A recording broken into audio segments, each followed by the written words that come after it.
a quick review of what some of the tools are for, for accomplishing that job. So I'm going to be just like whizzing along here because we have so much to cover, in the hour.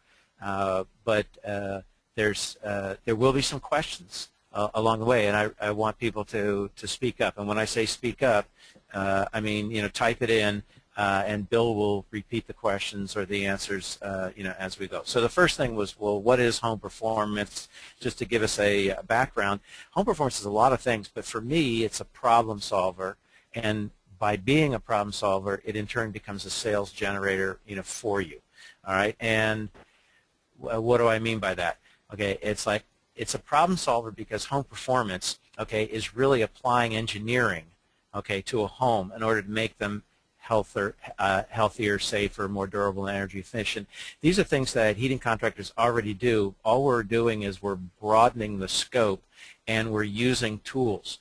No more, Bill and I were talking beforehand, no more like wetting your finger and saying, the wind is blowing, or what's the relative, oh, yeah, ma'am, it seems like it's really kind of damp in here. It's like home performance is all about measuring. It's engineering, and these are just some of the tools, and we'll talk about them as we go. As most heating contractors know, it's usually the comfort issue that drives the market. Nowadays, with the economy off, energy efficiency saving, energy saving money has come on pretty strong, but it's still comfort which tends to drive the market, and we can quantify that. It's really important to understand that. So why do we need this problem solver? Okay, well, despite all our best efforts, okay, we still have people out there living in homes that are uncomfortable, unhealthy, and oftentimes expensive to condition. Now, I know I live in Philadelphia. We're very lucky back here. Our gas prices have come down a third in the last year, ever since they started, drilling for, and fracking. And it's like, robbing Peter to save Paul with that one. And we'll get that one down the road when the environmental problems start rolling in. But it's like, why do we need this problem solver? It's like because we need to get away from centralized energy. This is an overarching issue that in the industry is really biting us in the butt in the long run from an environmental cost. And in case you are too young to remember this 1991, invasion or liberation of Kuwait, let's take something a little closer in. It's like centralized power gives us issues like the oil spill in the Gulf, like the reactor in Japan, like Hurricane Sandy. You go, well, they aren't related. Well, they are all related. It's all part of the same, picture. And so why do we need home performance? Well, we need it to be healthier, safer, more comfortable, and make energy more affordable. But it is also, okay, to lower the levels of pollution and greenhouse gases. Now, it's only a small portion of this. Energy is only a small portion of greenhouse gases, but it's worth looking at, okay? And it's the way to move from centralized power to local power, just like we're going from big farming to local farming. It's like we're going from big power to local power. And it's a track that we're on. We've been on it for 20, 30 years, but we need to accelerate that to be really, really effective. So the question becomes, okay, what changed? We've been doing heating work. We've been doing insulation work for a very long time. It's like what changed and gave us modern home performance? Okay, and that's a real simple answer. Okay, it was in the 70s when we had the oil embargo, and maybe some of you guys, one of you guys I think probably was sitting in this car right here, and because you're old enough to remember the oil embargo. And if you lived in the Northeast after Hurricane Sandy, you had a little bit of the taste of the oil embargo. It just happened to be national, and it was, this huge shot in the arm that got Congress moving, and Congress created the Weatherization Assistance Program directly after that, as well as a bunch of other energy acts and incentives to move us forward to be energy independent. So here we are in '73. The oil crisis happens. Here's Congress acting. Okay, and then right after that, we have the blower door is introduced here, and the first automated combustion analyzers are introduced lockstep in there. And so now we begin to do things a new way. Instead of looking at things from a I've been in the business for 25 years, I know what I'm doing kind of thing, it becomes something you can demonstrate. One of the best ways of getting a sale to the customer is don't say, trust me, but say, here it is, ma'am, or here it is, sir, and you show it to them. And so with the blower door on the shell side and all of the combustion analyzers and other analyzers that we have available to us, we can actually show the customer the problem and show them the solution. So during the 80s came on really strong with the weatherization program, and that was the impetus in the home performance arena to move all of the research and development forward. When it came to the 90s, that tended to move, here's the 90s here, we tended to move into the fee-for-service market. That's when we started to have Energy Star labeling. That's when we had Home Performance with Energy Star, come on strong. And so it's like we have a timeline since the 70s where we have consistently done more research, developed more equipment, developed better protocols, and gotten us to a place where we can actually demonstrate things convincingly to the homeowner, and by doing that basically sell more jobs. And we can talk about what that profit margin is and what the additional sales tend to be as we go along. But let me just stop here and say this is a code for you, and you can write it down now, or this entire presentation will be available online at TrueTech Tools after, well, Bill's usually pretty quick, maybe a day or so after we're done here today. But this gets you directly to a much more beefed up and thorough timeline. What we're trying to do with this is get as much possible input. I sort of did the first cut. It's like a 10-page outline of changes in the industry, all the way from the very original science done in the 17 and 1800s all the way up currently, so that when people say, well, what is the home performance timeline, there it is. It's like all you have to do is click on the timeline, and it'll give you the information that you need. So please write that down, click on, and add your own information. Maybe your uncle invented something and you want to add that in there, and because we'd love to have that. So anyway, there's a broader timeline. This is the real simple, straightforward timeline for home performance over the last 30 years. All right, so that gives us a little bit of background. Let's press on with what is home performance, okay, and why are you perfect for home performance? Okay, so I want to play a game with you right now. It's called Field Tech. Okay, and you can play. You don't have to be a field tech. All you have to do is be someone who goes into the field and looks at homes in some way. What I want you to do is I want you to inspect this. Okay, and tell me what's wrong with this. Okay, tell me what you would say to the customer. Okay, just type in something real short and sweet to Bill. All right, and he'll relay some of those answers over to us. Okay, we're getting rust. Dog probably urinated on coil. Dog urinated. Rust on coil. Dog peed. Dirty coils. Looks like dog urinating. Dog pee. Too close to house. Corrosion. Beautiful. Okay. And you're absolutely right on the money, because this was a dog in a house, okay, that was peeing on the, and this was a new one. When I took this picture, this was like only about 6 months old. Okay, and this thing was destroyed. And the interesting thing about it was, and this is nothing on Carrier, it just happens to be a Carrier compressor. It's like Carrier wouldn't replace this, okay, because dog pee is not part of their warranty. All right, and so the solution to the problem is not understanding that we can change this out. The solution to the problem, okay, is working with the customer to get this in the proper location. Okay, I'm not going to put this, you can see the fence over here, I'm not going to put a compressor in a dog run, okay, unless I do something, to take advantage of it. So when we talk about home performance, what we're talking about is getting our eyes up off the horizon. It's not just install the box. put the box in, new heater, new air conditioner. It's not about that. It's about solving the problem. Home performance is about looking at the bigger picture. Okay, how about this? Inspect this. Tell me what you see. Okay, obviously we see stairs, and so the question is, where are the stairs going and what's the problem? Or what do you think might be the problem? We're seeing dog door, draft door, no sweep, cat in attic, cat door, cat open attic, doggy door, no weather strip, unsealed pet door, dog door. Okay, let me, we went from dogs to cats now. So here's the cat door. Okay, here's the complaint from the homeowner. It's like every time I turn on the air conditioner, the house smells rancid. Okay, so that's the information you have. This is the attic up here. The cat goes in the attic. What's the problem with the picture? And it's like, okay, we all know that the cat shouldn't be doing its business in the attic, but that's not the problem. What's the problem with the air conditioner?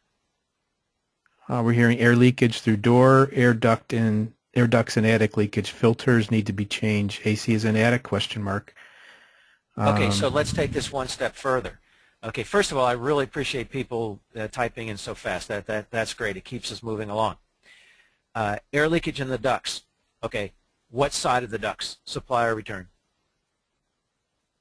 I got return, supply, return, supply. Yep.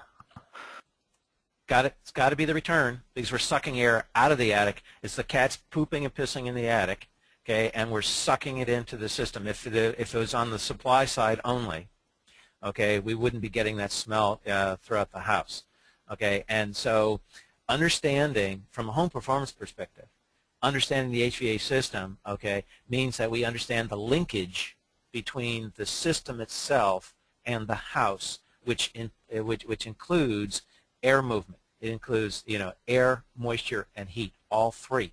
So that's the key with home performance, and it's the difference between, oftentimes the typical heating contractor and the heating contractor that looks with the home performance eyes. Okay, let's up the ante. Inspect this. Tell me what you see. Tell me what you would say to the customer. No makeup air, no cover on the filter. Flue with combustibles, clutter. Flammables by the water heater, no filter cover, clutter in your unit, move, too much junk. Cable wire preventing seal. Need mastic on the ducts. That all sounds great. Okay, here's a close-up on the hot water heater in that room. Okay, so now what's going on? Got spillage, backdrafting, flame rollout, clutter, CO, backdrafting, spillage, backdrafting. Everyone's got it. Okay, so I moved on to, back to this slide, and one of the first things Bill led off was makeup air. Here's the door. Okay, it's solid. It closes. There's no grills here. No louver door. It's like no makeup air here in this room at all. So we have a confined space, and yes, we have an open filter slot. And I didn't hear this on the list, but maybe Bill said it, and I just didn't hear it. The dryer. Okay, it's like this wants air, this wants air. We're in a confined space. We got a problem. We did have dryer. Right? We'll pull more air. Yep. It's all about the interactions. I'm sorry, Bill. Did have dryer. We'll pull more air. Yes. Yep. Okay. Great. So it's all about the interactions of this, of the system, not just the system. Okay. Here's the typical thing that the HVAC, contractor look at. Okay. ASHRAE, Uniform Mechanical Code. Okay. It's like you need to have 50 cubic feet. Okay, for every 1,000 BTU per hour input. Okay. If you have less than that, it's considered a confined space. All right. And this particular heater is a 100,000 BTU heater, 40,000 BTU water heater, 140,000 total. You divide that by 1,000 and you get 140. You multiply times the 50. Okay, you get 7,000 cubic feet required for combustion makeup air. So you look at the heater room. Here's the heater room. This is on a row house. Okay, and here's the heater room. Heater room's in the front of the house, and the door was right here. When that door is closed, and you do the math, you come up with 2160. 2,000, a little over 2,000 cubic feet, nowhere near this. Okay, so what do we have to do? Okay, what are we going to do? We're going to add makeup air, right? And so we have to, add in 1 square inch of net free ventilation area for every 1,000 BTU, and you have to add that high or low, so high and low. So right, it becomes basically 2 square inches per 1,000. So it's 280 square inches of net free area, and the typical way of doing that is putting in this case, like a louvered door, easy, straightforward, or some sort of grills, low and high, through that wall. But here's the interesting thing, because a whole lot of heating contractors would do that and walk away without taking a look at the dryer we already talked about and taking a look at the rest of the basement. The basement, here's the math, 15 by 40, 600 square feet times 8, or 4,800 cubic feet. Hey, I need 7,000 cubic feet of makeup air for this heater, and that's even without the dryer going. And I only have 4,800 in the entire basement. So what do I have to do now? It's still a confined space. So what are you going to do now? Do a CAS test. Not seen any of the replies yet. Yeah, well, no, it's like the interesting thing, when you do a CAS test, all we're trying to do is find out whether or not we can backdraft this thing. We already know we can backdraft this thing. Okay, here are the right? answers. I mean, it's staring you in the face. Outside air, vent to a window, add yes. outside air, mechanical ventilation, provide outside air. Yeah, we're going to either do one of two things. We're either going to connect it to the rest of the house so that we can get the entire volume of the house here going for it, or we're going to connect it to the outside. But connecting it to the outside has problems, because if I connect it to this side over here and the wind is blowing that direction, it puts a positive pressure on the house, and it would actually, push air in. Okay, that's great. All right, if I have the air coming from this side and the vents over here, this is going to be under negative pressure, so I'm going to be sucking air out. So you have to be very careful with your venting to the outside. You're not going to necessarily, solve the problem. Okay, so Home Performance examines the interaction of home systems. Okay, and we've said this, and we're going to keep saying it again and again, in order to solve health, safety, comfort, usage issues. All right, and why are HVAC contractors, like the perfect for this industry? Okay, because home performance is already a logical extension of your work. Okay, you're the right people for the job.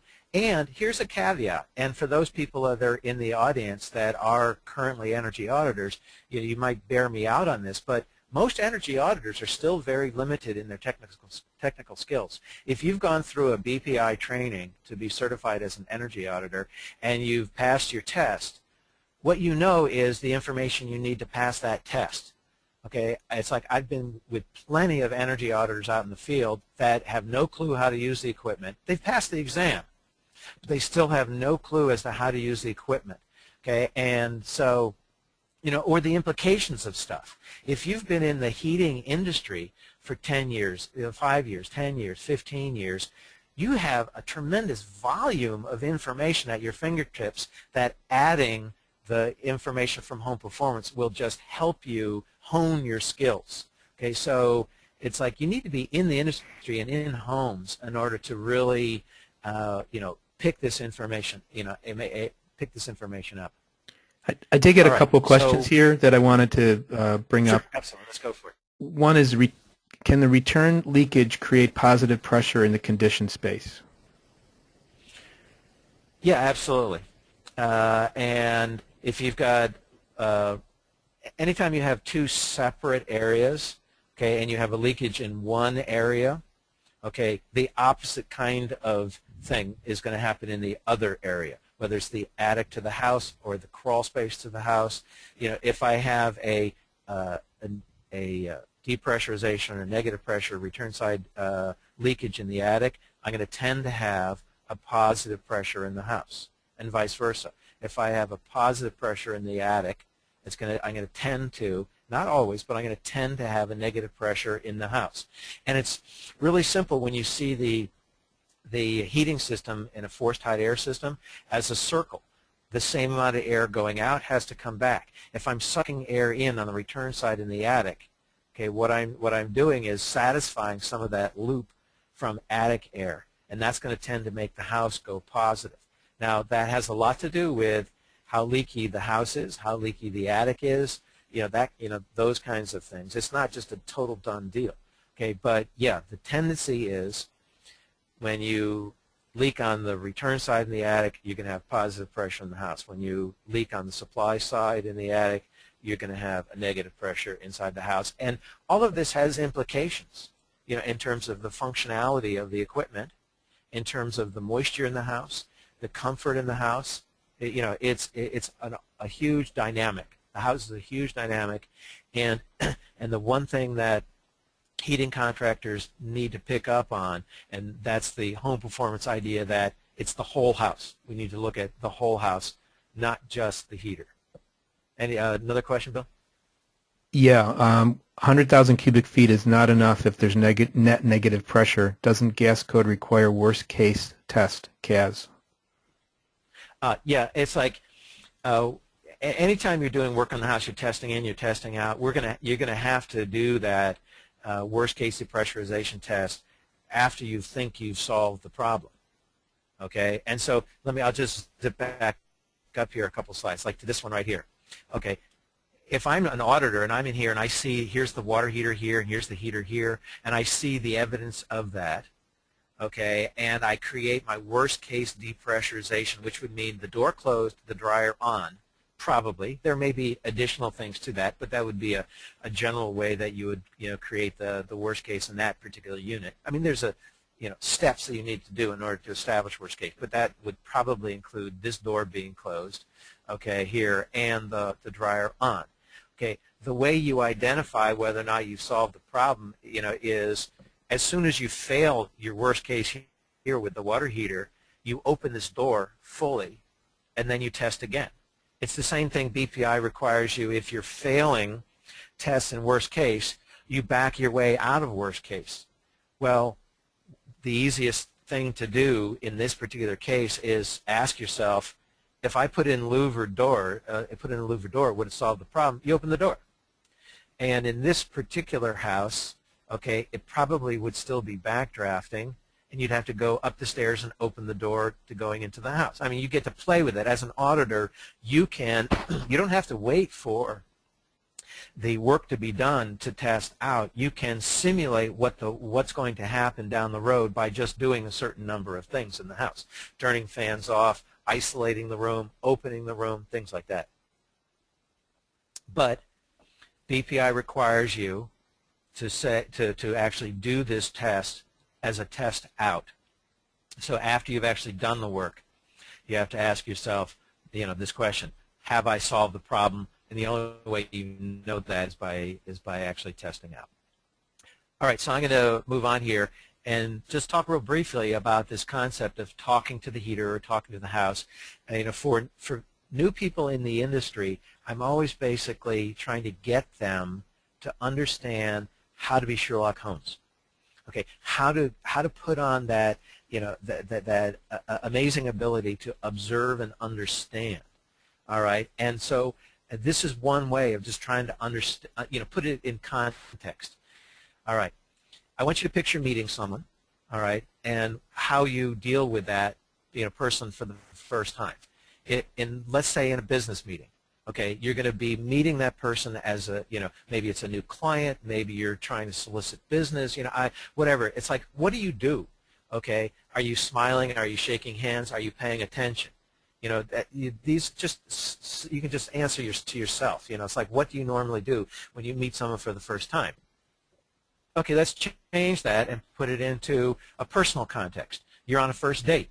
What do? Do you turn your back? Do you scowl? Do you not shake hands? Do you, it's like, what do you do? What do you don't do? Okay, it's like, and I would, contend to you that whether it's a business or whether it's just meeting someone socially for this time, you have to be, unless you're trying to insult the person, you have to be focused and interested and not distracted. And that's all we need to be when we deal with the heater. We need to focus. We have to be interested in it. Like, what is the problem with this heater, and what do I solve it with? Okay, so you tell me, what do you see? Focus on this. What do you see? Other than it's a blue box. No bottom support, improper installation, death trap, no dirt leg, bad support. water damage, rust, bad support, bricks underneath it. Okay, I'm not hearing anyone say opportunity to put in a high efficiency heater, but that's the next step, right? It's like this is about as in your face as it can possibly be. I mean, the thing is being supported by the piping. I mean, the bricks are like doing basically nothing. And because of that, the gaskets are going. We've got leakage over here and rust. We've got water on the floor. We have some sort of flame, not flame, but gas rollout here, happening. And we know that this is, like a 60% heater. It's got a pilot, in there. And even though it may be a bit dramatic to say it's a death trap, it certainly is a huge opportunity. Most of our jobs are not quite so in your face. Okay, but I gave that up front here just so you could sort of get, cued into this. Let's pay attention. In the home performance world, there's like a litany. There's a checklist. It's like, and if you don't follow the checklist, and you can do your own checklist, okay, but it has to be thorough, and it has to be the same thing for every house. Do I look at the fuel? What kind of fuel is it? What kind of ignition is it? What's the general condition, the distribution? All these different things we're going to look at and check down. I don't have to go very much further than this to know that I'm going to recommend a brand new heater for this for this house. I mean, it is in such a state, but I need to build a case and I need to pay attention. I need to focus and be interested and look at these individual things as we go. Okay, so say hello to this. Same picture, different angle. This is connected over to this. You see any problem here?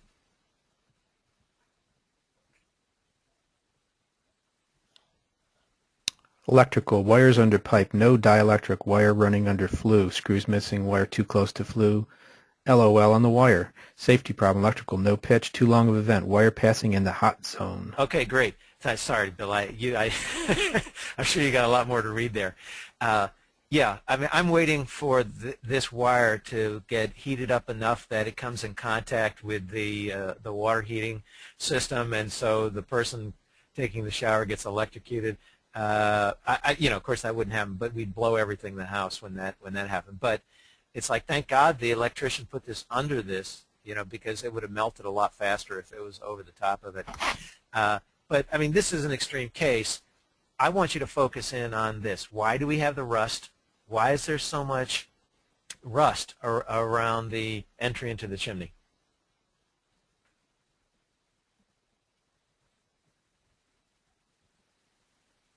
Spillage, condensation, liner inadequate. Why so little draft? Gases condensing, flue too big causing flue gas to condense. Condensation, B vent missing, level flue, evaporation, condensation, big hole, slope. Okay, so let's take a look at this bad boy right here. Okay, this used to be an old connection, but now it's just the clean out for the chimney. It's being used as a clean out for the chimney, and there's no cap on it. Okay, this is an atmospherically coupled heater, which means that the chimney is pulling the combustion gases up and out of the house. The chimney only has so much negative draft, and that's associated with the style of chimney, the height of the chimney, whether it's inside the house or outside the house, like in the middle of the house or on the outside wall, and what the temperature differential is for the day. If I have a big hole like this going right into the basement, air travels the path of least resistance. The chimney draft is going to be satisfied with the air coming in here, okay, and so the draft coming through the heater and the water heater, okay, is going to be minimal. So by the time they get to the chimney, it's going to be drafting very slowly for them, and the moisture is going to be condensing inside the chimney instead of doing what it's supposed to be doing, which is getting out of the chimney. So a whole lot of the stuff I was hearing from Bill is absolutely, dead on.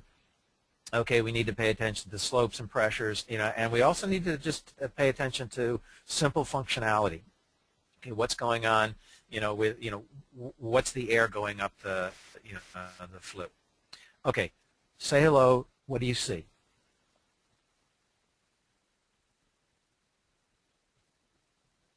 Spillage, backdrafting, melted grommets, pressure relief valve. Stop right there. The this is why you say spillage, and the dirt is why you say spillage. Okay, this is rust that's come down out of the flue.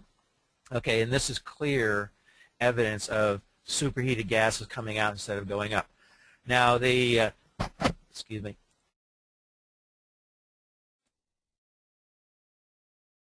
So the question becomes why? Okay, why is this? Why? Well, we don't know off, just by looking, at it exactly, why. Okay, but let me say, okay, the draft is good.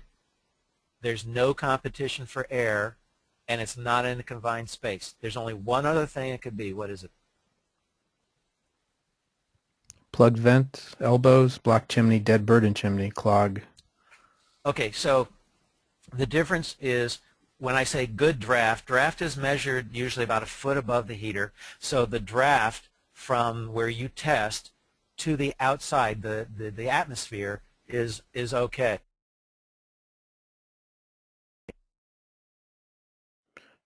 Draft hood too tall or not centered. What we have here is a blockage that is, what's that? Draft hood too tall or not centered. Okay, what we have is we have a choke point between the place I'm taking my draft and the heater. And in this particular case, I'm going to show it to you. I couldn't show it to you in that particular heater, but I'm showing it to you in a new heater. This is the hood, and this is a 3-inch vent. And in here we have the diverter that's connected to the hood. Now, these diverters are different sizes, okay, and on that last one, with this guy, the supports and a bunch of screws, 2-inch screws coming in from the side, we've lowered the cross-sectional area of this, and we've made it physically impossible for the gases to get from the water heater 100% up the flue. Some is being backed out through the hood. That's why a whole lot of states have banned 3-inch flues. Okay, because it just becomes too much of a choke point between a small flue and the diverter, and you throw in a couple screws and suddenly you have no cross-sectional area. Right? And so this is why understanding spillage and draft work in tandem is really, really key. I can have spillage but good draft, okay, and vice versa. All right, so here's something where you can see the problem. We know we've got spillage. That's what all this rust is. Okay, what's the answer? It's not pressure. It's not pressure or confined space. Damper, vent damper, takeout damper, not enough pipe, not high enough pipe, draft damper, the pipe angle. We got two issues. Yeah, we have two issues here. One is, and this happens all the time with heating contractors, where they take what used to be a low boy, okay, that was, and with the low boy you could get like a foot vertical rise straight off the heater and then slope up to the chimney. As soon as I put in a higher water heater, I have to take this, cut down the vertical that was here, and put it on with just an elbow and then over. If we're lucky, we get some slope. So this has a 90 immediately, not good for these these atmospherically drafting water heaters, and then put a vent damper directly on top of it. And when this vent damper is open, it takes up like a third of the space. So we've choked down. This is the choke point. This is bad design, but this is a choke point. Right? And so if we understand all the parameters of venting, then we really can make an easy on-the-spot determination, but we're always going to test. But we have to agree on how we're going to test. I don't care if you use your old stogie, even though the customer might, some incense here, a smoke pencil, or a puffer, okay, but we have to agree as to how it's done. Okay, if I take this guy and I stick him underneath the hood, I'm not going to get a good test. If I take it and pull it away, I'm not going to get a good test. The problem with this has a tiny little fan in here, and it's moving a very small stream of smoke out. If I aim it right at the hood, it's going to get sucked up. This is showing me one tiny little puff out there. Okay, it's like I have to use the equipment correctly. I can't shoot the smoke into the flue and get an accurate test. I have to do something more like this. This is the same, smoke, the wizard stick as this is, but it doesn't have the little motor on the front, and we're just letting it sort of like passively waft out Okay, and is it going in, is it coming out? And so we have to use our tools correctly to get the right answer. That's the key thing.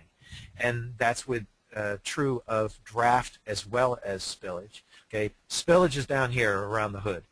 Okay, draft is up here, usually about a foot past the hood. Okay, but it has to be taken 2 times the diameter, okay, past the first restriction or first elbow. So I can't do the test down here. I can, but I'm likely to get a bad test. This is a 4-inch flue, 8 inches down, bingo. If this was a larger flue and we had the elbow here, I wouldn't be able to get the 2 times the diameter down. Okay, this is important to understand that we're trying to get to a point where we have straight air, not tumbling air, not turbulent air, but straight air, because we're using a static pressure probe, and the static pressure probe works only in straight air. Here's an example. Okay, here we have an induced heater, and the fan is blowing into the flue. The flue is still operating under atmospheric conditions. Okay, but we're blowing air in here, and what is it doing? It's going like this, and like you like the sound effects, and what we're doing is we're getting all of this air hitting the static pressure probe at all kinds of angles, and it's telling me I have a minus 34.8 pascals, which if you do the math for the heating contractors, that's a 0.14 inches water column. When do you ever have a draft of a minus 1.4 inches water column?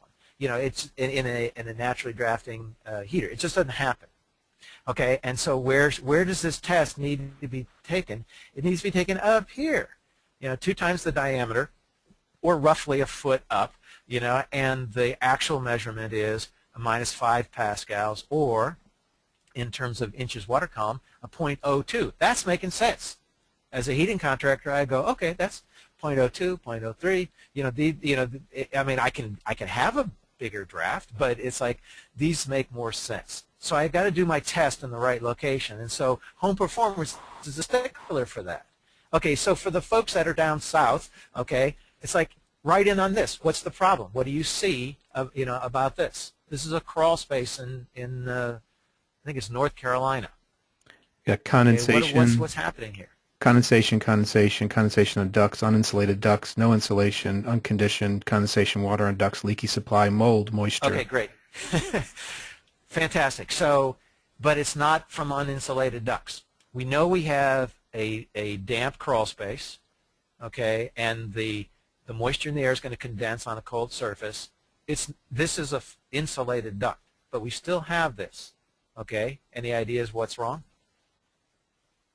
I mean, you can probably look down here. It's not happening down here, and it's not, and we don't see it on the lateral lines. Unsealed floor, restricted rafter, no ventilation, not enough insulation, vapor barrier, leaky duct, uninsulated crawl. Okay, so it's like the leaky ducts wouldn't cause this, and it's like I got moisture outside. I could ventilate this up the wazoo, but I got 90% relative humidity sitting outside this wall. Okay, by ventilating this and pulling more 90% relative humidity into the crawl space is not going to solve this problem.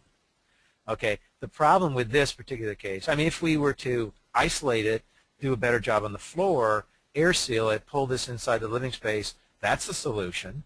Okay, because the moisture level in the crawl space is going to go down. But even then, it might still happen because the real problem with this is just off to the left. Okay, is where your coil is. The airflow is very slow, and so we've supercooled this air, not so much that the coil freezes, but just enough to get really cold air, and given the relative humidity, the temperature, and temperature to dew point, we're getting this on the surface. Now, we can either reduce the moisture, increase the surface temperature, isolate this with more insulation, and insulation that is airtight so you don't get the humidity in there, or we can do the right flow, airflow through the system so that we don't, cool the air down quite as much. Bunch of different solutions in here, and depending upon where you are, how high the water table is, and what the construction is, and how many vents you already have, it's like you're going to pick different solutions. But you have to understand the total, the total problem. Okay, can we remove the surface, the source of the moisture? Maybe, maybe not, depending upon where you live. Okay, it's like over in New Jersey. It's like, is this on top of marl, which is clay, and the surface water is right here? okay, or is it on top of sand where the water table is 20 feet down? It's like big difference, okay, as to whether or not I'm going to be able to get rid of the surface water and the moisture associated with that, and also what is the, the relative humidity outside. That makes a huge difference. So pathway to the condensing surface, can I stop the moisture from getting to here? Yes or no? Okay, in other words, can I bring this inside the conditioned space? Yes or no? Okay, can I do something with the surface temperature? Insulation, airflow, location. These are all the factors, and this is what Home Performance asks you to look at. Okay, let's summarize here. When we talk about, talking to the heater, we're talking about staying focused, okay, understanding that the systems interact, especially ductwork, okay, and follow some sort of consistent test procedure, okay, so that you get the right answer every time. It's not because of luck. Okay. Why is the Home Performance perfect for your company? Okay, I'm looking at the time here. So I think we're doing pretty well. Okay. How to expand your business in this market and what are the market drivers? Well, let's take a look at this. Here's a little diagram of the home performance industry. Okay, whole house thinking, home performance industry. Here's some of the different components going around the outside. And what I want to do is understand where you, the heating contractor, fit in. Okay, you already do mechanical retrofits. See, I highlighted that? Okay, so you've got that covered. Okay, what about air sealing? Well, you probably don't already do that. You may like foam up the lines, the air conditioning lines going through the wall or something like that, but you're not dealing with the house overall in terms of air sealing and insulation. What about base load and appliances? Again, probably you're not doing that. Some heating contractors actually deal with base load and appliances, but most don't. Okay, what about audit and analysis? Well, of course, you guys already do not a whole house audit, but you do an audit on your equipment, and you're doing health and safety work with the customer all the time. Okay, you have to do education and sales, right? I mean, you don't get the job unless you educate the customer, okay, and actually have some sort of sales process involved with that. Okay, and what about incentives and contracts? Well, you already do contracts. Everybody does a contract when they're selling a high-ticket item. It's not like a handshake thing, right? And you're already rolling incentives into the process because you probably have incentives from the state, maybe some depending upon the time frame and where, from the federal government, but more than likely from the state, also from the individual manufacturers. So you already have incentives and contracts, and so when we look at the total picture, the heating contractor has 1, 2, 3, 4 out of 6 areas you're already doing. Okay, so how hard is it to add these other things on? The answer is not hard. Doesn't take a lot to capitalize it, and you don't need to capitalize it. All you need to do is make sure you have someone on staff that gets trained up, and then you can hire subcontractors to do the work until you make a decision as to whether or not you're going to pull this in-house, okay, or stay in a subcontracting role. Whole lot of heating contractors out there that say, well, I don't want to get into another business. Don't, okay. Subcontract that, but have someone in the company that's looking at the whole house, and what you'll end up doing is you'll end up beefing up your gross margin. Okay, so let's see. Why are you going to bother? Because the general public still doesn't fully understand the industry. In other words, it's a new market. Okay, it's an untapped market. I mean, the heating industry, is a billion-dollar, if not multi-billion-dollar industry. Okay, when you look at home performance, we're pushing like $300, million or maybe $1 billion, total across and half the people, if you went to a party tonight and you said, hey, I'm in the home performance industry, they would look at you like, what's that? So it's like, and as important, excuse me, is that you have networks you've developed over the years that fit into the market. Okay, all of the customers, everyone you have out there that is in a service contract that has had heater work but no other work done probably will benefit from air sealing and insulation as well.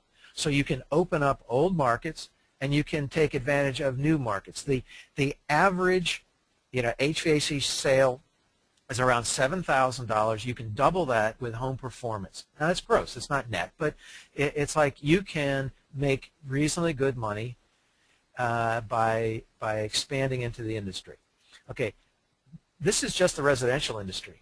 You know, when we look at the total energy usage in the country, it's like almost a quarter of it is in the residential side. Another almost 20% is in the commercial side. Okay, and we don't even have to be large commercial, small commercial. You know, the doctor's office, you know, the mom and pop store. You know, most of those operate very similar to residential homes, and so the air sealing, the insulation, and the heater work is all very, very similar. And with the combined package, you can save the customer 20, 30, 40% on their utility bills. Now you can say, oh, well, I can pop in a new heater and I can save 20% right off the top. I'm like, yeah, but there's no payback. I mean, the payback, you know, in terms of return on your investment, okay, is actually on the lower side when it comes to heaters, just because it's a high-ticket item. Just like with windows. You know, like when you say, oh, I can save you 20% by installing new windows. Yeah, but it's costing you $15,000 to do it, and it's going to pay for itself in 30 years. When you add air sealing and insulation work onto the heating, it becomes a much bigger, onto the heating work, it becomes a much bigger return on investment for the homeowner. Okay, because the market is not being driven solely by comfort, okay, and energy and affordability is an issue, okay, this helps your sales. Okay, when we're talking about the remodeling market, it's nearly a $300 billion market, okay, even in this down economy, okay, and, you know, this is the perfect time not only to get new heaters into the house, but get air sealing and insulation done. The customer is going to be a lot happier, because the solution to their comfort isn't usually throwing a big heater at the house. It's usually stopping the air leakage and dealing with the insulation. All right, so here we are, this big backlog of heaters because the market crashed, I mean not heaters, houses, going down here. So we still have a backlog. The market's turning around. You know, it's like as we go into this year, the market's turning around, okay, but houses are still selling for less, okay, than they would normally do. Okay, but that's not a problem. We still have 500 million homes sold every year, okay, you know, even in the down economy, okay, and the realtors are looking for ways to move the home. Solar home, okay, we can sell the house to a niche market using solar. We can sell the house to a niche market using high performance, energy efficiency, you know, all these different things. How do we know? Because here's just one graph, okay, that shows you about a 10% difference in terms of sale price between no energy certification and an energy certification. This is from Washington State. This is, you know, tracking. This is the market going downhill. This is from 2007 up to 2011. So this is like bottomed out now. But during this time, you can see that there's a gap between homes that had energy work done and are certified as being more energy efficient and the ones that aren't. Houses that have the energy certifications or higher efficiency homes sell for more and they sell faster. So realtors love this, and you see this in the movement around the country in terms of changing multiple listings. This is the multiple listing from Colorado. It's a statewide listing, and look what it has. It has, oh, do you have a HERS rating? Do you have an Energy Star qualified home? Is it LEED? You know, is it National Green Building Stand? You know, it's like what is the house in terms of its energy? And so I can move the market, okay, by being able to list the homes. Up until just a few years ago, it was very difficult in any multiple listing service around the country to actually query for solar, green, or energy efficient. That's changing. Okay, it all started in Portland, Atlanta, Seattle, okay, but it's rolling out across the country, and so very gradually what you're going to get is a certification for resale that includes energy. So home inspectors are all over this. Okay, and the awareness of these rating tools, okay, is like this is a survey that was done, okay, and look at the awareness. You know, almost 100% on Energy Star and HERS and LEEDs and the National Green Building Standard, you know, and so it's like in terms of a market, energy efficiency is coming on, you know, with gangbusters. All right, so lots and lots of ratings out there, okay, and some are, you know, probably more user-friendly than others. So LEED for homes tends to be very long, tends to be used only for new homes. Doesn't have to be, but it tends to be used for new homes. Earthcraft, okay, you know, homes. These are both of these guys are very thorough evaluations of the homes. All right, not usually friendly in the market. Okay, and hers typically has been for new homes, but it's rolling into the existing homes along with the Earth Advantage, the performance score, as well as the DOE New Energy Home Energy Score. So these three are going to be coming on strong in the next couple of years here, and what it's going to allow is at the time of sale that the house has some sort of comparison, okay, and it's going to help guide improvements, okay, and that motivates the customer to give you business. Excuse me. And also it improves the understanding of home performance, okay, in the marketplace. The more the market understands home performance, the more home performance is going to be asked for, even demanded. So here's an example of the DOE score. Okay, this is the home energy score, and you can see what it's doing here is it's showing the person their current score. It's on a 1 to 10. Okay, and this is what your score would be if you did certain energy improvements. Okay, this is going to be directly connected to your sales down the road. Okay, and if you provide this service, or home inspectors that provide this service, you're going to be able to take advantage of it. Okay, it only takes about an hour, and it's 50 plus, maybe 60 data points in order to do this score. Okay, the next one is the HERS index. Okay, much more lengthy, but they're working on a shorter one for home inspectors to do. The only thing that's interesting about this is that they say that it's like miles per gallon, and I mean this is one of the things that all of these ratings talk about is our rating is like miles per gallon. The problem with that is the HERS index, the lower you go on the index, the closer you are to a zero energy home. In other words, the more efficient you are. So that's sort of reverse psychology. I don't know. The lower the number, the better I am. Not really like miles per gallon in your car. This one, the home performance score came, Earth Advantage Institute came out of Seattle and Washington, and it has it's very quick to use, about an hour long, fewer data points to get to the numbers, and you have something very similar happening, and that is you're basically, what's your number, and it's in kilowatts. They put everything into kilowatts, so it's a very odd number, okay, but it's a number, and then here's the comparison number, okay, and then this because this is from Washington State, it gives you comparisons to the average Washington State house and the target house. Hap, also gives you information about that. Yeah? we got a question. Is Sure. the home energy score by the DOE being used now? Yeah, this one. Okay, that's it. Yeah, Okay, this is the one. This is just a sample of it. They've rolled it out in I think 11 markets now around the country, sort of targeted markets.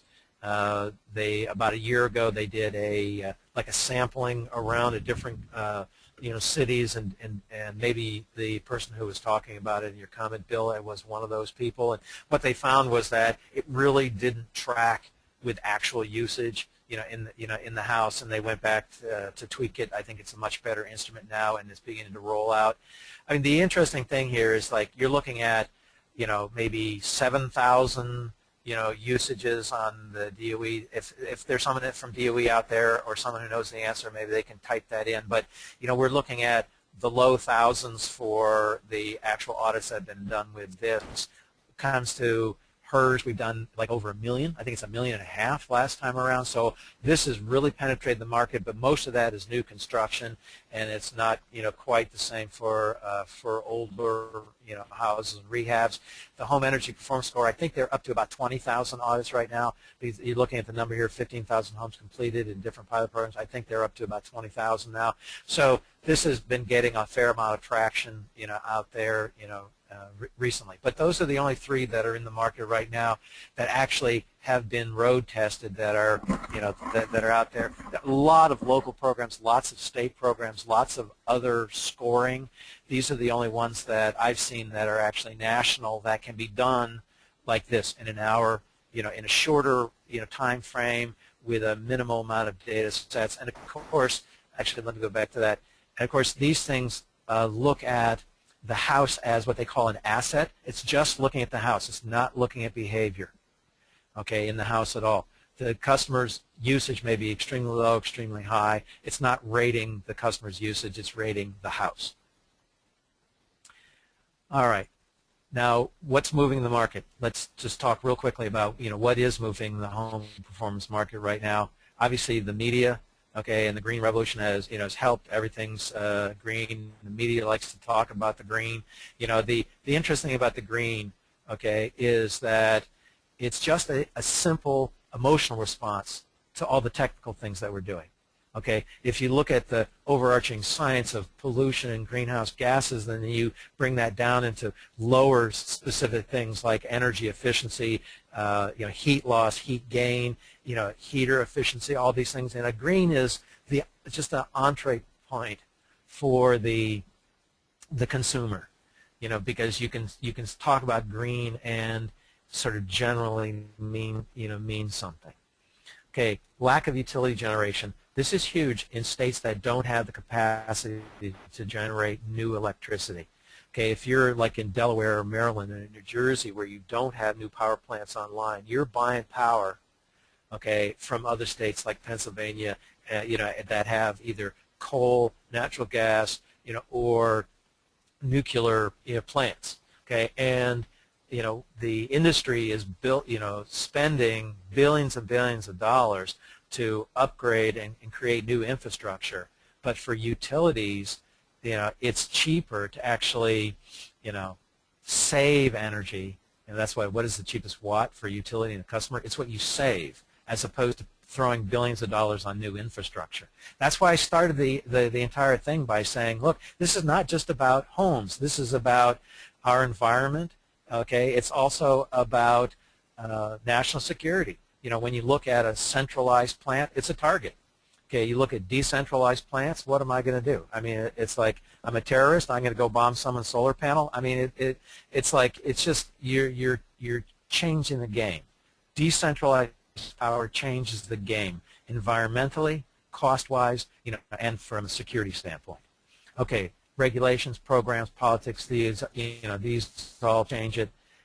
Here's a fun graph to look at, or a fun chart to look at. The last bunch of presidents, who did what, during their time in office. Jimmy Carter was by far the most forward-thinking in terms of our industry. In terms of the solar and conservation, industries. Okay, and it's like, but I'm going to be very quick, to say that this is not about, Republicans or Democrats. Each president has done something good and has done something, bad.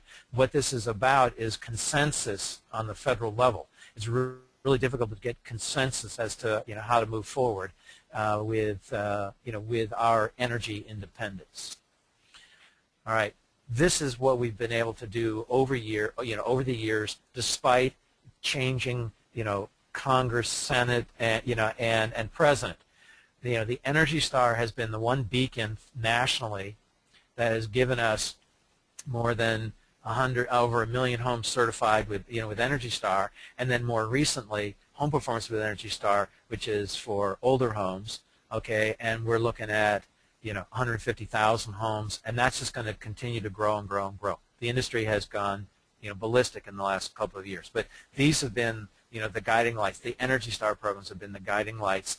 Okay, up until now, states have gone on the bandwagon, and I think we're just about ready to move from subsidized programs. The Energy Star subsidies are very little. Okay, it's like the local subsidies, state, county, those things play a bigger role. But we're making that transition into just a straight free market because we've got companies. I now see it.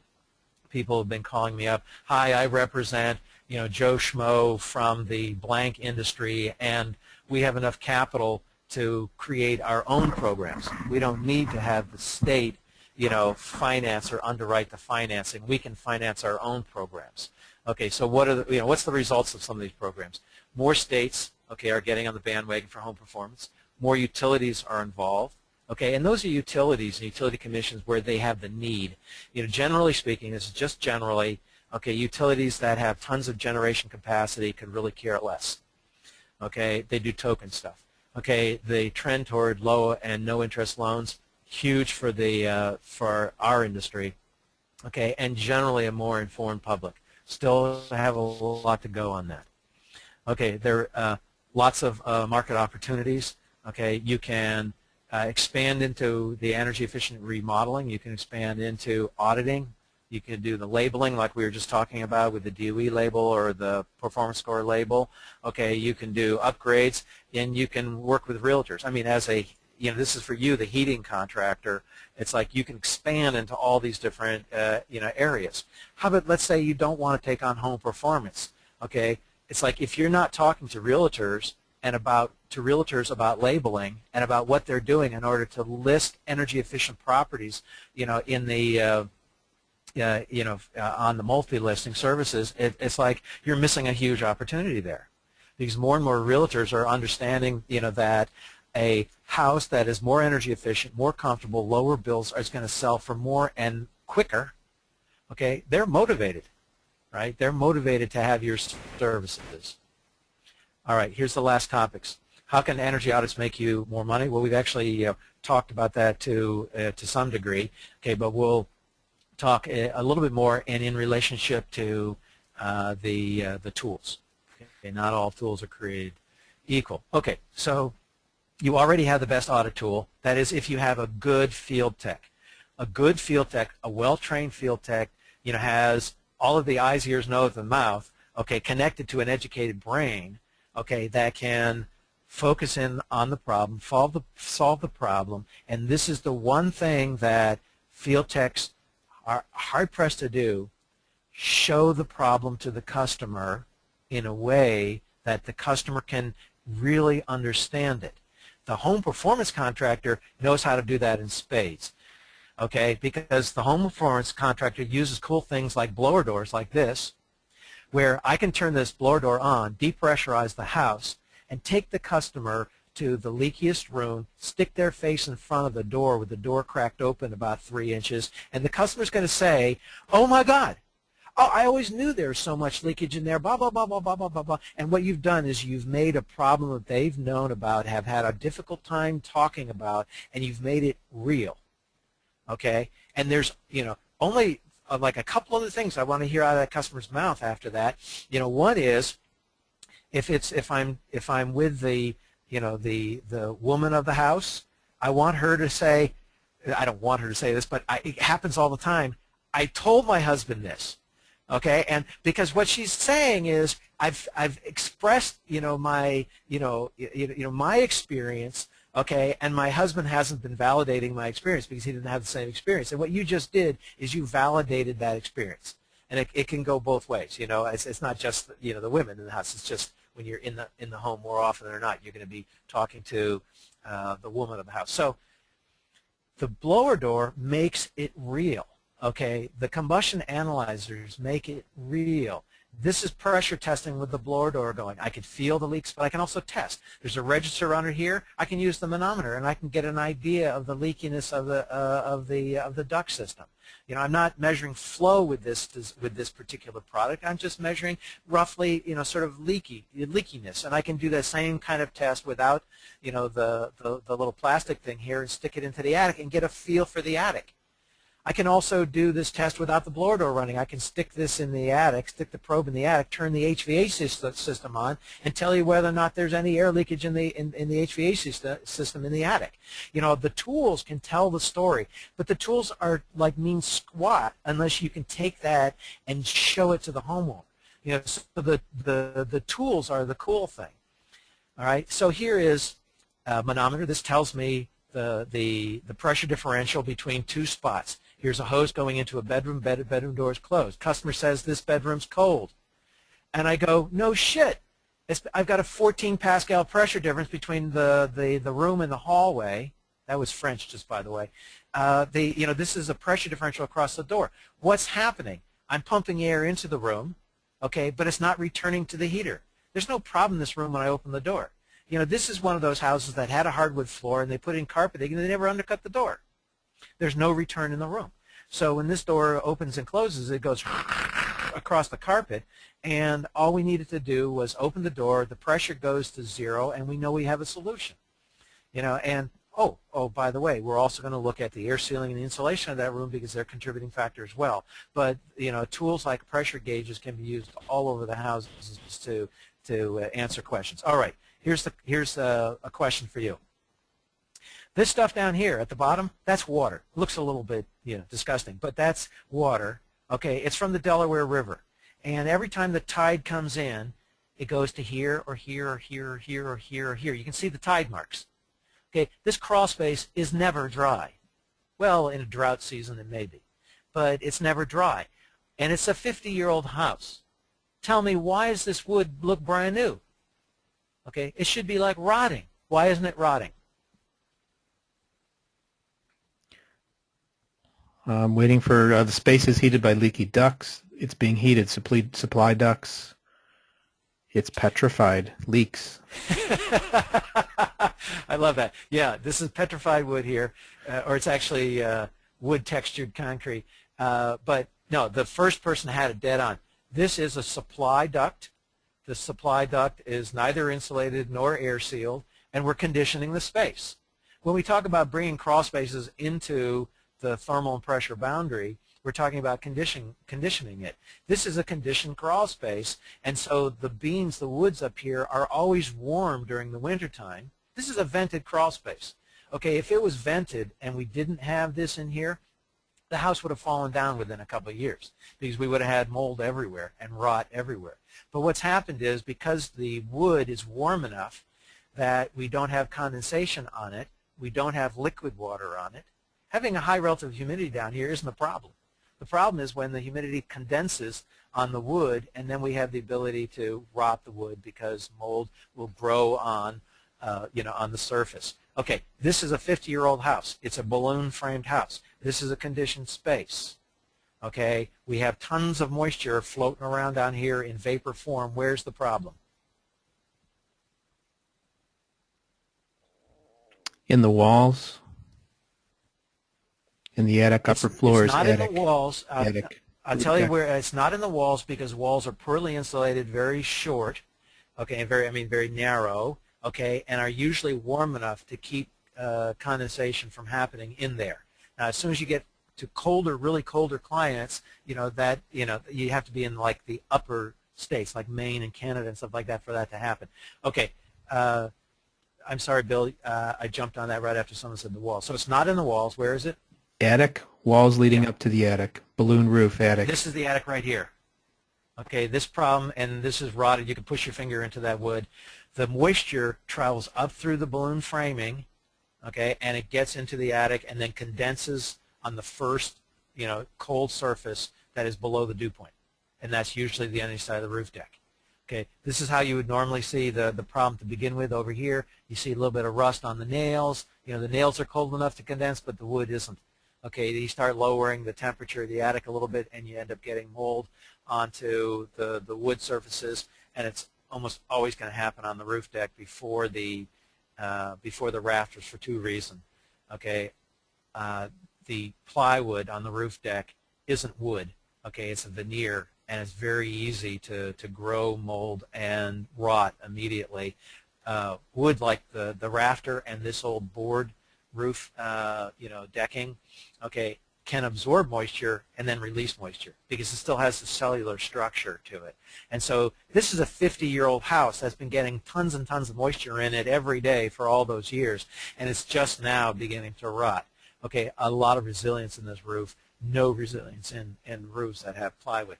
This is a whole session all by itself, but it's like understanding the structure makes a big difference on the heating side and the cooling side. Combustion analyzers, are so advanced now, and you just have to pay attention to all the things, that you can. There's like 13 different things that you can list here.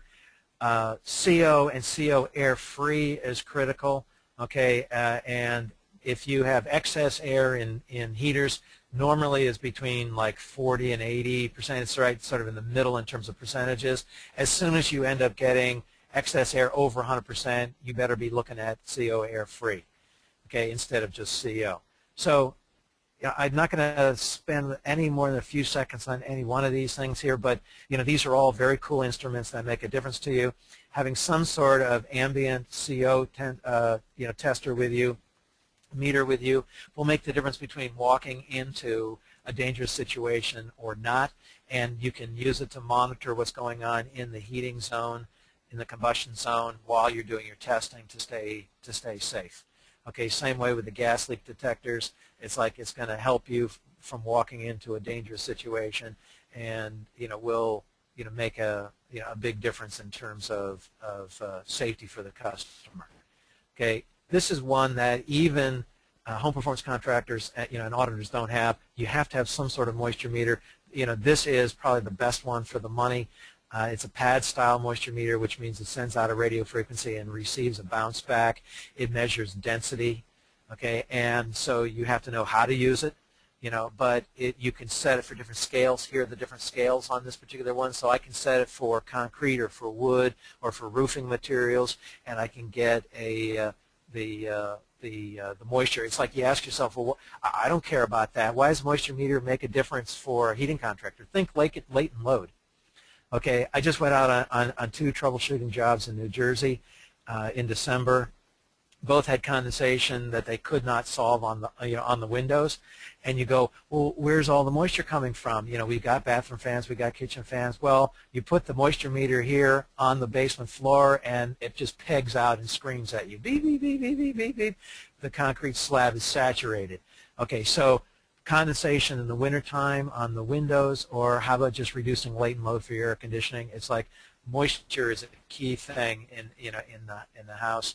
Not everyone needs an infrared camera, but they're getting to be in striking range for most contractors. I mean, that is under the $1,000 limit. We'll hit it soon here, but right around $1,000 you can get an infrared camera that can tell you important things like, I can't physically inspect this. Okay, I don't have a midget on staff that can go crawling in there. Okay, so I can inspect this, I can inspect all kinds of things, but I can't inspect that tiny little crawl space in there, but I can look at it with the infrared camera. Here's that same space. To the naked eye, looks no problem. With the infrared camera, suddenly I see all kinds of problems. All right, so what's the best sales? Your knowledge, your smile. You're not going to get sales unless you're friendly. Connect it to the right tool. Give a specific answer to a specific question. I'm not comfortable in this room. Oh, trust me, I've been doing this work for 50 years. Take a hike. Show it to me. Demonstrate it to me. Give the customer the experience. With the right tools, you can give them the right experience. Let me go back. Okay, with this tool, on a day that I don't have enough temperature differential between the house and the outside, I'm not going to get this result. This tool, which is a fantastic tool, is going to do squat for me in terms of sales unless I've got the right temperature differential and I can show it to the customer. Sometimes the smoke pencil is the best thing. Smoke pencil, or a stick of incense, 15 cents. I can show spillage that I can't do with a $1,000 infrared camera. All right, so we're really sort of come to the end of the time here. Just what about this? Okay, let's take a quick look at this. We know we've got this problem here. We know we've got moisture staining. We know we have a newer vent. Okay, so this is a historical issue. Okay, but you wouldn't know that if you just glanced at it. You got to focus on this. You see the newer cement here? It's on top of this. Okay, I had to replace this because it was rotted, and I had to do something with the chimney, and so I put a chimney cap on it, and I did this, and so I solved the problem, right? No, this is the problem. Okay, this is a split level, and we have the venting of the attic is all mucked up. Very little venting. We have a power vented attic. This problem is not happening in the wintertime. Okay, this is happening in the summertime. We're backdrafting the water heater because the chimney chase, the plumbing chase goes straight down to where the heater is, the heater room. All right, so let's look at it. Here's the split level, and if you take the split level away, you've got the chaseway. The stairs go up the center wall. The chimney goes up the center wall. The plumbing goes up the center wall. The attics are really well connected to the heater that's down here. When I turn that attic fan on in the summertime because the attic's warm, I'm depressurizing the heater room down here, and so we got spillage. Well, what we didn't have spillage. What we had is extremely low draft, and it was condensing inside of here, and it was rolling back down, causing the staining and rotting this out. So it's like a negative pressure plus a pathway, in this case, gives you, a problem. All right, wrap up. These are the questions that we asked at the very beginning. These are the answers. What's home performance? Well, we're doing it to create safer, healthier, more durable, energy-efficient homes, and we're using tools to quantify it to do it. Okay, why are you perfect? Okay, because you're already trained to do much of the work. Okay, how do we talk to the house? Well, we focus, okay, and we understand the linkages between the heater and the structure. That's a key thing. Why are companies, key to this industry? Well, it's still a young market. Home performance is still a young market, and it's really similar to the business that you're doing right now. Oops, didn't mean to do that. Okay, and how do they make you more? How does energy audits make you more money? Okay, they're the ultimate sales tool. When I do an energy audit correctly, I'm specifically addressing the customer's needs, and I'm demonstrating to them what the problem is, and hence how you do the solution.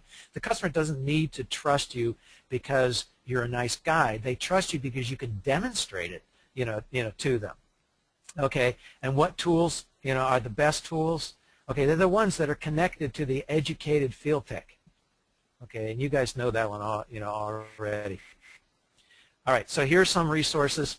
Okay, and you can download this great combustion guide from TruTech Tools. Bill, you want to talk about that guide? Sure. If you just hang on one second here. Sorry, I sort of caught you in the middle of doing something. Yeah, I'm trying to find my controls again. I apologize. I'm trying to take care of answering questions too as we go along. Okay, well, let me just jump in while you're doing that. Okay, these are websites to sort of the things we already know: Energy Star, ASHRAE, the Energy Score, the HERS, BPI, and to TruTech Tools. And Bill, just so you can keep answering questions, if you click on the link or go on TruTech Tools website, they have a great combustion guide there. They also have some webinars, okay, that have already been recorded on combustion. And this is a series of them. If you go to youtube.com, and then Jim Bergman. Jim is the actually, I think he's the owner of the company of TruTech Tools. I don't know if we're actually co-owners. Okay, so yeah. Co-owner. So he's one of the owners of TruTech Tools. Do we need to say anything more about that? If you're ready to turn it back over or ready to open up for any additional questions, we might have some. Well, let me just go. We only have 2 more slides on the presentation. Sure. This is a book that I usually do or give out as part of BPI trainings. And what it is, it's an introduction to contractors. What is home performance? It's like 56 pages long, and it's very thorough in terms of the tools, in terms of the process, in terms of marketing, and in terms of how to do an audit, and a lot of the basic sort of science background. So if you want a copy, what we did is we did this in December when we did this the last time. We offered this to the participants of the workshop. This is for you guys, and gals that are on the line here. We're reducing the price down to that's $15.99 and free shipping. And if you're interested in it, you can take advantage of this by going on TruTech Tools, okay, and use this coupon code CGHP. It's the Contractor Guide to Home Performance. It's CGHP12. Okay, and you can order this up for only $15.99. So that's a blatant plug for me because I make a little bit of money on that. Just so you know, but it's a great introduction into the industry. You can see some of the slides, like this one here, came straight out of, and this one here came straight out of the book. So you only have through Monday to do this. This is not an offer we do normally. We only did it on these last 2 presentations. And then just so that here's our contact information, our emails, and phone numbers, and a reminder. And Bill, you can chime in on this. Okay, it's like when you registered, you should have put your BPI number in if you wanted BPI CEUs. And if you didn't do that, you can email Marilyn at TrueTechTools.com and make sure that you've provided that. That's if you want the CEUs. Okay, Bill. All right.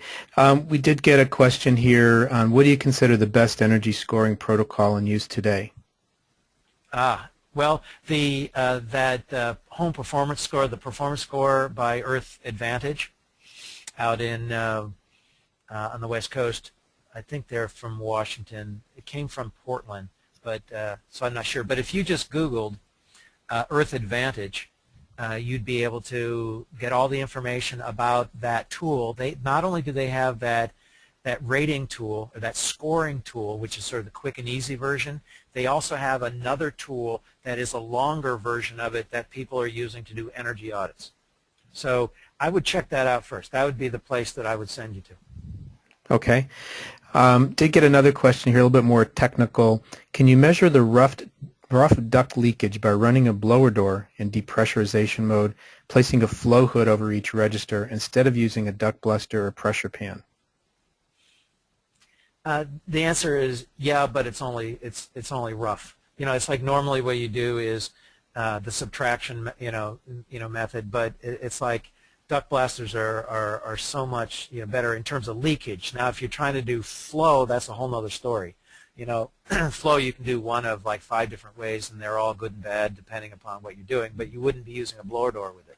If you're trying to find flow, you're going to use a flow plate, a TrueTech tool like flow, not a TrueTech tool, a Testo flow plate, or you're going to use a transit anemometer, or you can use anemometers over. If you have like a central return, you can do it over a central return. So there's like 3 or 4 different ways of doing flow, in ducts, and a lot of that has to do with because they all have pros and cons, but a lot of it has to do with the style of house, and how your techs, like arrive in the field with what kind of equipment and things like that. Bill, you want to say anything more to that? I think that covers it pretty well. One person did have a little follow-up here. Doesn't the duct blaster results, don't they depend upon the register you're testing from? They certainly can depend on it, and that depends on the configuration of the house. And it also depends a little bit about how you do the test. I've been in the field with contractors that don't tape all the way to the walls. They just tape the registers, and then it's like, which is a lot faster and it's a lot cleaner. You don't have nearly the paint touch-ups that you need. So yeah, there's some variables there. Okay. Another person asked, is there a magic bullet which will help homeowners be more willing to pay for testing? Yeah, that's a really good question, because you go to some markets. I particularly remember one in Delaware where they would spend $5,000 on doing to waterproof their crawl space, but they wouldn't spend a dime on doing an energy audit. And in those particular markets, which there are markets like that around the country, it's really up to you to educate the market, and it's really difficult to do as an individual. That's why most heating contractors, like the best heating contractors, the largest home performance with energy contractor in the country is in New Jersey, and his attitude toward home performance is, I want all my competitors to be doing home performance with Energy Star. I want everybody to be doing home performance work, because collectively we're going to educate the market. It's going to be really hard for me to compete against a low ball score, in a market where the customer isn't educated. There is also a new video that just came out just in the last couple of days by Corbett Lunsford. He's a trainer in Chicago, a BPI trainer. It's a little 6.5 minute video that comes from a customer's perspective. It's a really nice video. I've sent it out as a link to the group. I'll send it out right now. to everyone who's here. I would encourage you to take a look at it and forward other people that link. It does a really nice job explaining that home performance is more than energy auditing.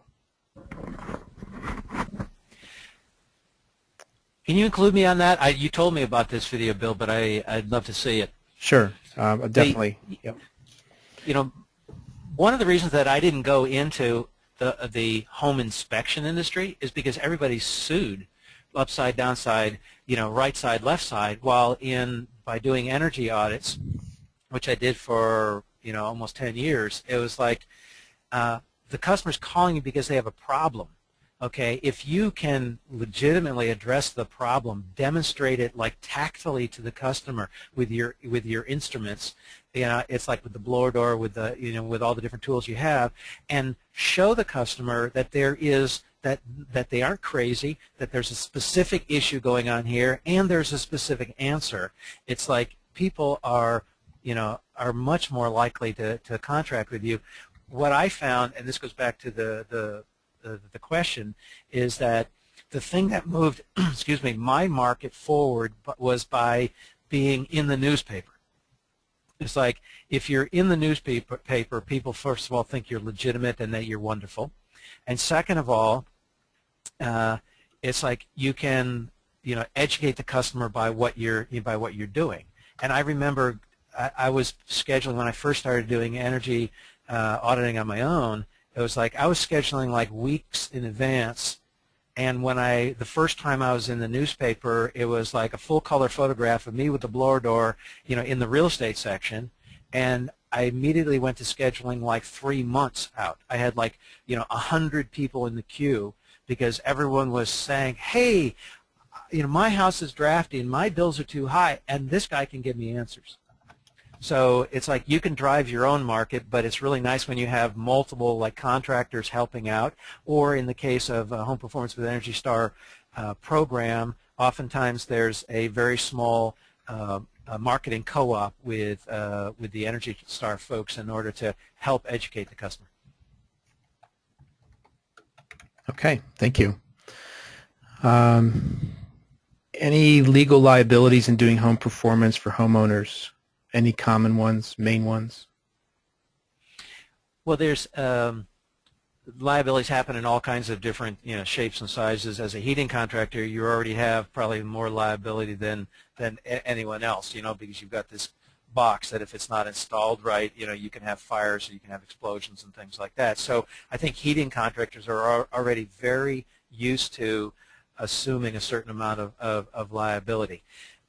There is one major liability that happens, okay, above and beyond the heater side of it, and that is, and this goes back to my talking about the homes over in New Jersey, where you don't do your due diligence up front in terms of what is the moisture level in the house, and then you air seal or not air seal and insulate, and I'll tell you what I mean. If I air seal and insulate, it's going to keep the moisture inside the house. If I have a high enough moisture level, I don't care if I have insulated windows or not, I'm going to get condensation on the windows, and so you can have angry customers calling you up and say, you did the work and I have condensation on the windows. Okay, the other one, which is worse than that, actually, is I insulated, you know, like to the R30 or whatever you need to be insulating to, and I don't air seal properly, and I don't test out, and I have a damp house, you know, house that's particularly, you know, like in the 40% relative humidity level, then I'm going to get, in most cases, mold in the attic, because that moisture goes straight to the attic. The attic's now colder because of the insulation, and I'm going to have condensation on the underneath side of the roof deck, and I'm going to get mold. That's a much more expensive proposition, you know, than dealing with the moisture inside the house. And so I tell air sealing contractors all the time, it's like after you air seal, before you insulate in an attic, it's like do a simple pressure test, you know, between the attic and the house. Okay, that was one of the pictures I showed you in the presentation. If I do the test, okay, and I understand the test and I do the test right, I'll know whether or not I was successful. Okay, if I'm not successful, I don't want to move forward with insulating the attic because that will make the attic colder and I'll end up getting moisture. Now, if I have a very dry house, it's a moot point. It's like last year I spent a fair amount of time, with contractors out in Southern California and, sort of the Southwest, where it's just dry all the time. And so if you're in one of those climates, it's not nearly the liability as it is as if you're like on the coast somewhere or in a damper climate where the relative humidities can be, can be high. It's like it's like in the middle of New Mexico. It's like, first of all, unless I'm on hugely damp soils for some reason, okay, having a bathroom fan vent into the house or having no bathroom fan is not going to be an issue. Okay, even venting a dryer inside the house isn't going to be the same kind of issue as it is in Minnesota. So you have to understand like where you are and what sort of liabilities that you're going to be exposed to. But improper air sealing and insulation work can, in many, many cases, lead you to moisture problems, which it's like you just don't want to go there. Okay, sorry, Bill. That's okay. Quite all right. Just a long answer. Understood. For those of you that are still in attendance here, we got a few more questions. Let's see. Using true flow plates, we see high percentage of low flow systems, often less than 300 CFM per ton. Is this due to oversized equipment, duct design, damper issues? Yes. It's not because of oversized systems, per se, but it's due to poorly designed duct work in most cases. At least that I see. Poorly designed returns, is a killer. So, Bill, do you want to? Yeah, it could also be due to clogged filters. It could be a dirty coil. It could be due to other issues. And it may just be the wrong setting for the airflow that's required for the system. So it is about testing, and it kind of just branches into a little bit more of an airflow type topic. Let's see. Which would be a great webinar to do, to show contractors how to do this and how to evaluate, this stuff, because it comes right back down to the fancy equipment doesn't do anything for you unless you understand what you're looking for, what are the typical parameters. And that's why earlier on in the presentation I was saying is that because home performance is newer, BPI had, the real heyday with BPI and certification of auditors has only been the last 5 years, and so you just don't get to become a good auditor until you've seen, 100, 200, 300 houses, and you begin to, know what to expect when you see something. Okay. See, do you have a sign-off form for liability if the homeowner does not make the necessary repairs that you recommend for safety reasons? From an auditing standpoint, if you're in a house and you've identified a dangerous situation, gas leaks, spillage, cracked heat exchangers, stuff like that, as a heating contractor, you can oftentimes, show the customer and then immediately go into the guys on the way, the 24/7 repair guys on the way, and we're going to fix this. As an auditor, if it's extreme, you have to have that sort of capability. So you have to be connected to the gas company, to a heating, contractor. But yes, you need to have a release of liability form that the customer signs. And it can be pretty generic, and then and it's like in a carbonized form or carbonless form, and you just fill in what the issue is and have them sign off, telling them that, basically stating that you've fully explained the dangers with this topic and that you want, let's say you've turned the heating system off with the customer's permission, okay, because of some real dangerous situation. Okay, and you've turned the gas off to the heating system, or you've turned the heating system, just off at the service switch. It's like you better have some release of liability, because you're walking out the door, and who knows what's going to happen between then and whenever the work gets done. Right. Okay. I think the questions are kind of streaming off here. So I was going to go ahead and give people a quick tour of the TrueTech site. Okay, that's great. Can I watch too? Sure, absolutely, Hap. You're welcome to. And if anybody wants to leave, you've fulfilled your requirements for the BPI CEU. This is totally optional. Just want to give people that opportunity. Okay, and can they still hear me by chance, Bill? Yes, they can. You're still Okay, live. good. I just wanted to thank everyone for coming today. This is such an important opportunity for heating contractors, and I'm really looking forward to home performance growing and becoming more sophisticated, more mainstream as over the next couple of years. So thank you all very much for attending. Okay. Thanks, Hap, for presenting. So here's a quick tour of this webinar sponsored by TrueTech Tools. So we're going to take a quick tour of our website. We do have, and I'm just going to go ahead and click through some links here, and hopefully you all will be seeing these links as they come up. We do have a web page. It's youtube.com/JimBergman3, where it collects all our videos. If you go ahead and subscribe, Hap, I'm going to mute your mic because I'm getting some static. Okay. We also have on our website, you can also view, it should come up here in just a second, we have a video library where we collect all the videos by topic area. So if you go to truetechTools.com/videos, that should pop up on your screen in a second, you'll see we have air conditioning, combustion analysis, airflow, video product reviews, home performance videos. That's where you'll find this one, where we'll be taping this one and placing it up there within a couple days.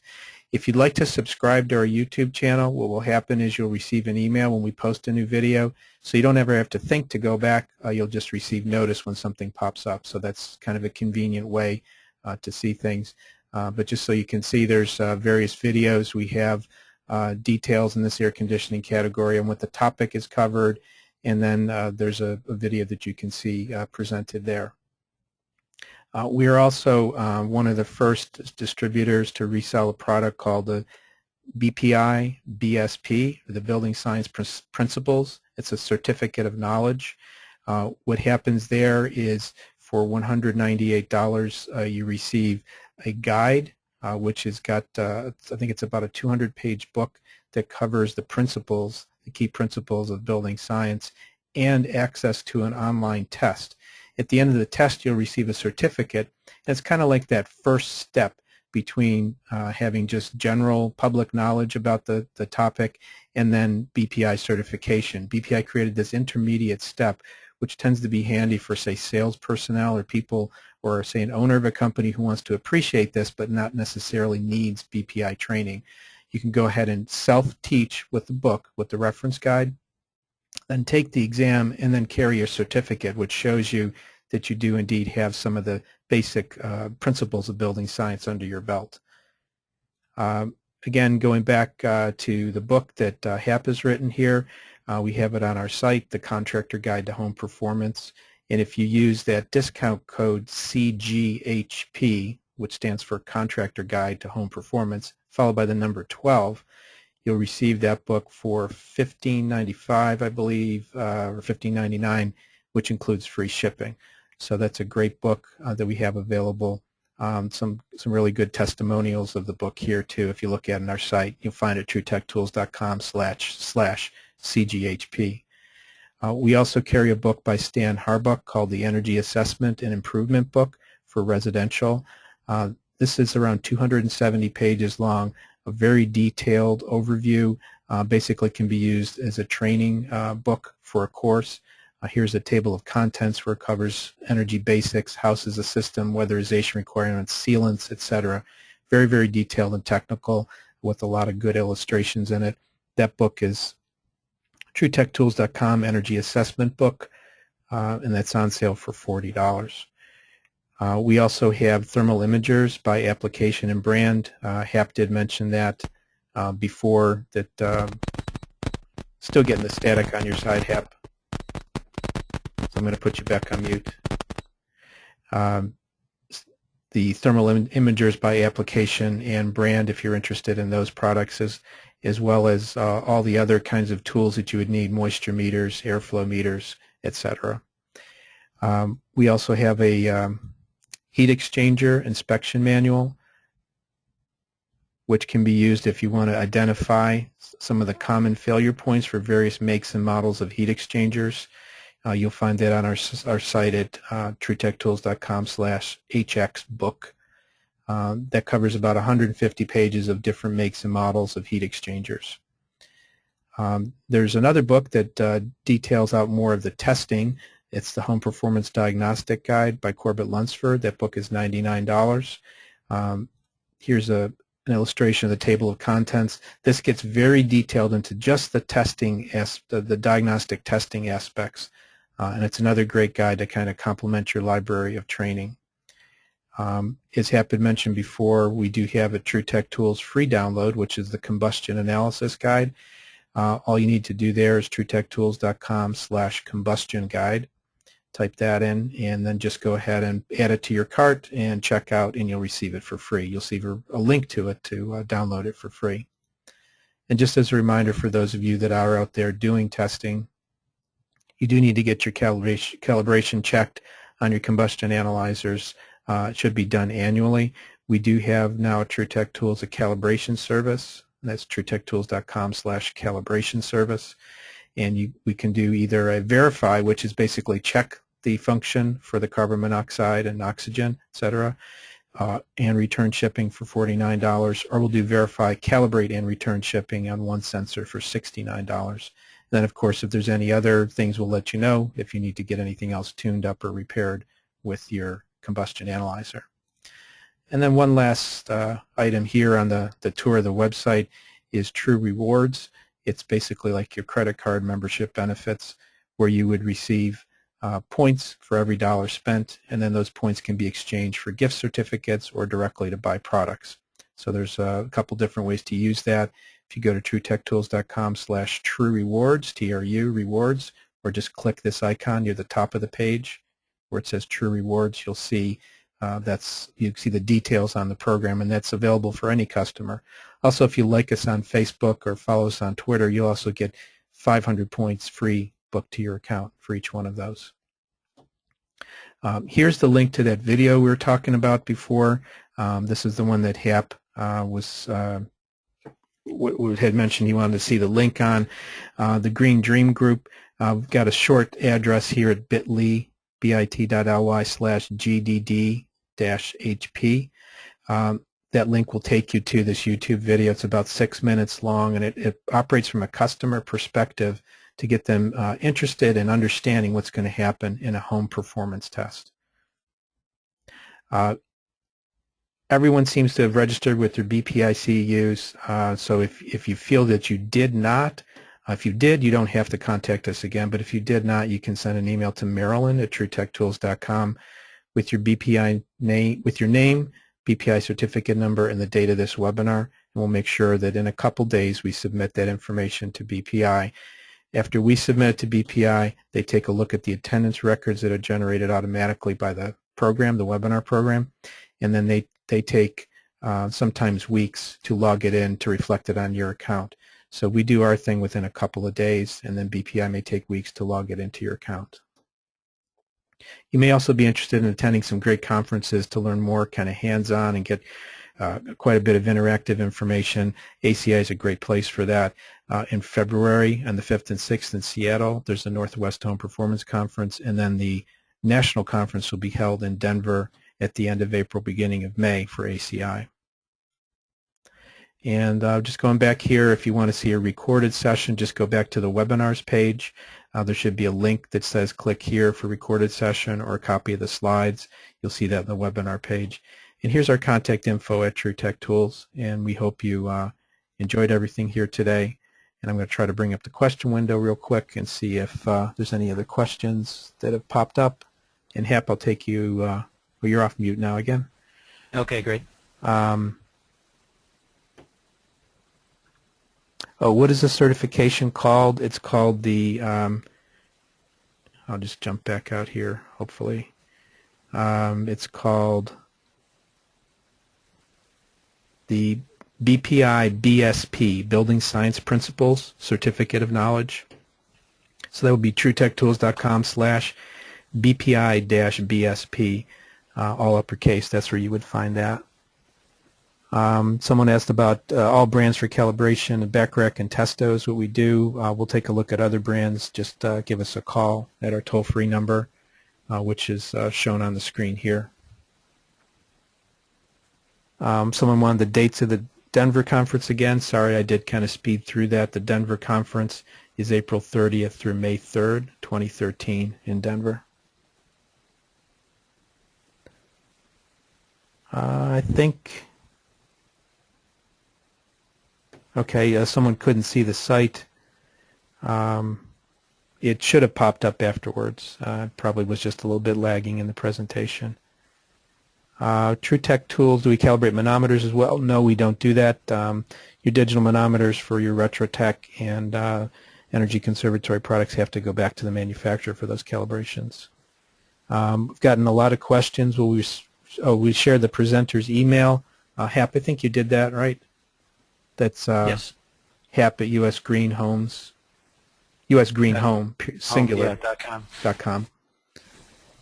And let me just say about the manometers. Sure. It's like if you have one manometer that's it, you've got to send it back, yearly. But if you work for a larger company, you've got multiple manometers. You can basically have that serviced and then use it to look at your other manometers yearly. So as long as you have one manometer that has been serviced and certified, you can use that for the next year to then do testing on your other ones. And that's actually, Bill, a little webinar I'd love to do with you about certifying blower doors, combustion, the duct blaster, and manometers in the field. Yeah, that process you described there, if you take a calibrated product and you compare other ones to it, you're creating somewhat of a transfer standard, and it's Yes. a good check, but it's really not calibration. That's something to keep in mind because usually calibration is done with something that's of a higher standard of measurement than the product that you're calibrating. So I'm going to stop the recording now and